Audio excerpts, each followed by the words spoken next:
Julho 31. Segundo Crônicas 29, versos 1 a 36. Ezequias tinha 25 anos quando começou a reinar e reinou em Jerusalém por 29 anos. Sua mãe se chamava Abia e era filha de Zacarias. Fez o que era certo aos olhos do Senhor, como o seu antepassado Davi. Logo, no primeiro mês do primeiro ano de seu reinado, Ezequias reabriu as portas do templo do Senhor e as consertou. Mandou chamar os sacerdotes e os levitas para se encontrarem com ele na praça do lado leste do templo. Ouçam-me, levitas, disse ele. Purifiquem-se e purifiquem o templo do Senhor, o Deus de seus antepassados. Removam do santuário todos os objetos impuros. Nossos antepassados foram infiéis e fizeram o que era mal aos olhos do Senhor, nosso Deus. Abandonaram o Senhor e seu lugar de habitação. Deram as costas para ele. Também fecharam as portas da sala de entrada do templo e apagaram as lâmpadas. Deixaram de queimar incenso e de apresentar holocaustos no santuário do Deus de Israel. Por isso, a ira do Senhor veio sobre Judá e sobre Jerusalém. Ele fez deles objeto de espanto, horror e zombaria, como vocês veem com os próprios olhos. Por causa disso, nossos pais foram mortos pela espada, e nossos filhos, filhas e esposas foram capturados. Agora, porém, farei uma aliança com o Senhor, o Deus de Israel, para que sua ira ardente se afaste de nós. Meus filhos, não sejam mais negligentes quanto a seus deveres. O Senhor os escolheu para estarem diante dele, para o servirem, para dirigirem o povo no culto e para lhe queimarem incenso. Os levitas que começaram a trabalhar de imediato foram do clã de Coate, Maate, filho de Amazai, e Joel, filho de Azarias. Do clã de Merari, Quis, filho de Abdi, e Azarias, filho de Jealelel. Do clã de Gerson, Joá, filho de Zima, e Edom, filho de Joá. Da família de Elisafã, Simri e Jeuel. Da família de Asaf, Zacarias e Matanias. Da família de Emã, Jeuel e Simei. Da família de Gedutum, Semaías e Uziel. Esses homens reuniram seus parentes levitas e todos se purificaram. Em seguida, começaram a purificar o templo do Senhor, obedecendo às ordens do rei, de acordo com as instruções do Senhor. Os sacerdotes foram até o interior do templo do Senhor para purificá-lo e trouxeram para fora, ao pátio do templo, todas as coisas impuras que encontraram. Os levitas a levaram dali para o vale de Cedron. Começaram o trabalho no primeiro dia do primeiro mês e, em 8 dias, haviam chegado à sala de entrada do templo do Senhor. Depois, levaram 8 dias para purificar o templo do Senhor, de modo que todo o trabalho foi completado em 16 dias.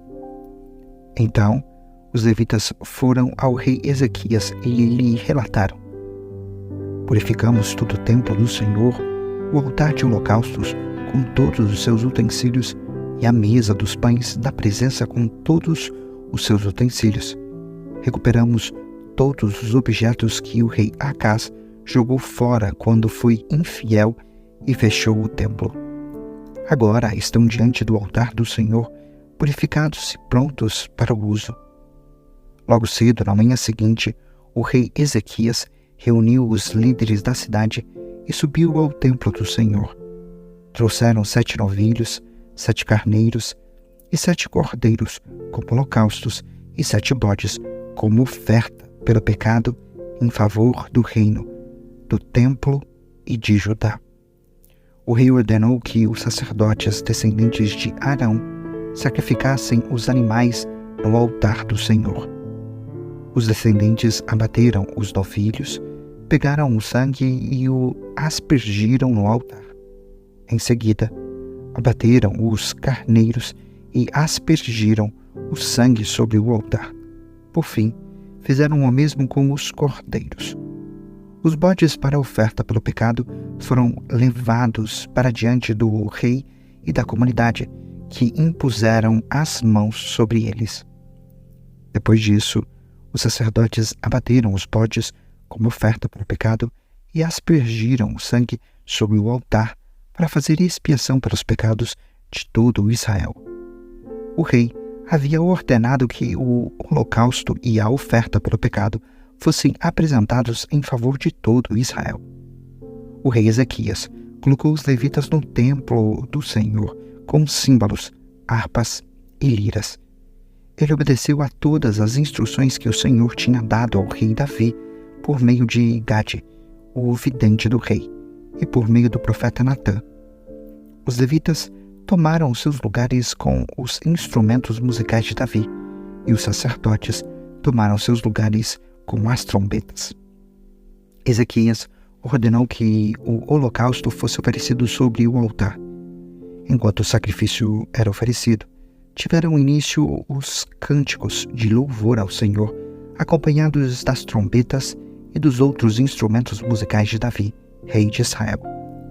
Toda a comunidade adorou ao som dos cânticos dos músicos e do toque das trombetas, até que terminaram todos os holocaustos. Em seguida, o rei e todos ali presentes se prostraram em adoração. O rei Ezequias e os oficiais ordenaram aos levitas que louvassem o Senhor com os cânticos escritos por Davi e pelo vidente Asaf. Eles o louvaram com alegria e se prostraram em adoração. Então Ezequias declarou: agora que vocês se consagraram ao Senhor, tragam seus sacrifícios e ofertas de gratidão ao templo do Senhor. E a comunidade trouxe sacrifícios e ofertas de gratidão, e alguns, voluntariamente, também trouxeram holocaustos. No total, a comunidade ofereceu ao Senhor 70 novilhos, 100 carneiros e 200 cordeiros como holocaustos. Também trouxeram 600 bois e 3.000 ovelhas como ofertas consagradas. Não havia, porém, sacerdotes em número suficiente para preparar todos os holocaustos. Então seus parentes, os levitas, os ajudaram até que o trabalho fosse concluído e mais sacerdotes fossem purificados, pois os levitas haviam respondido mais depressa que os sacerdotes à ordem para se purificarem. Houve grande quantidade de holocaustos, além das ofertas derramadas que os acompanhavam e da gordura das muitas ofertas de paz. Assim, o templo do Senhor foi restaurado para o culto. Ezequias e todo o povo se alegraram com o que Deus havia feito pelo povo, pois tudo foi realizado sem demora. Romanos 14, versos 1 a 23. Aceitem os que são fracos na fé e não discutam sobre as opiniões deles acerca do que é certo ou errado. Por exemplo, um irmão crê que não é errado comer qualquer coisa. Outro, porém, que é mais fraco, come somente legumes e verduras. Quem se sente à vontade para comer de tudo não deve desprezar quem não o faz. E quem não come certos alimentos não deve condenar quem o faz, pois Deus os aceitou. Quem são vocês para condenar os servos de outra pessoa? O Senhor deles julgará se estão em pé ou se caíram, e, com a ajuda de Deus, ficarão em pé e receberão a aprovação dele. Da mesma forma, a quem considere um dia mais sagrado que o outro, enquanto outros acreditam que todos os dias são iguais. Cada um deve estar plenamente convicto do que faz. Quem adora a Deus num dia especial o faz para honrá-lo. Quem come qualquer tipo de alimento também o faz para honrar o Senhor, uma vez que dá graças a Deus antes de comer. E quem se recusa a comer certos alimentos deseja, igualmente, agradar o Senhor e, por isso, dá graças a Deus, pois não vivemos nem morremos para nós mesmos. Se vivemos, é para honrar o Senhor, e se morremos, é para honrar o Senhor. Portanto, quer vivamos, quer morramos, pertencemos ao Senhor. Por isso Cristo morreu e ressuscitou, para ser Senhor tanto dos vivos como dos mortos. Então, por que você julga outro irmão? Por que o despreza? Lembrem-se de que todos nós compareceremos diante do tribunal de Deus, pois as Escrituras dizem: tão certo como eu vivo, diz o Senhor, todo joelho se dobrará para mim, e toda língua declarará lealdade a Deus. Assim, cada um de nós será responsável por sua vida diante de Deus. Portanto, deixemos de julgar uns aos outros. Em vez disso, resolvam viver de modo a nunca fazer um irmão tropeçar e cair. Eu sei, estou convencido com base na autoridade do Senhor Jesus, que nenhum alimento é por si mesmo impuro, mas, se alguém considera errado ingerir determinado alimento para essa pessoa, ele é impuro. E se outro irmão se aflige em razão do que você come ao ingerir esse alimento, você não age com amor. Não deixe que sua comida seja a causa de perdição de alguém por quem Cristo morreu. Desse modo, você não será criticado por fazer algo que, ao seu ver, é bom, pois o reino de Deus não diz respeito a que comemos ou bebemos, mas a uma vida de justiça, paz e alegria no Espírito Santo. Se servirem a Cristo com essa atitude, agradarão a Deus e também receberão a aprovação das pessoas. Portanto, tenhamos como alvo a harmonia e procuremos edificar uns aos outros. Não destruam a obra de Deus por causa da comida. Embora todos os alimentos sejam aceitáveis, é errado comer algo que leve alguém a tropeçar. É melhor deixar de comer carne, ou de beber vinho, ou de fazer qualquer outra coisa que leve um irmão a tropeçar. Você tem direito às suas convicções, mas guarde isso entre você e Deus. Felizes são aqueles que não se sentem culpados por fazer algo que consideram correto. Mas, se você tem dúvidas quanto ao que deve ou não comer, será culpado se comer, pois vai contra suas convicções. Se faz qualquer coisa sem convicção, está pecando. Provérbios 24, versos 1 a 10. Salmo de Davi.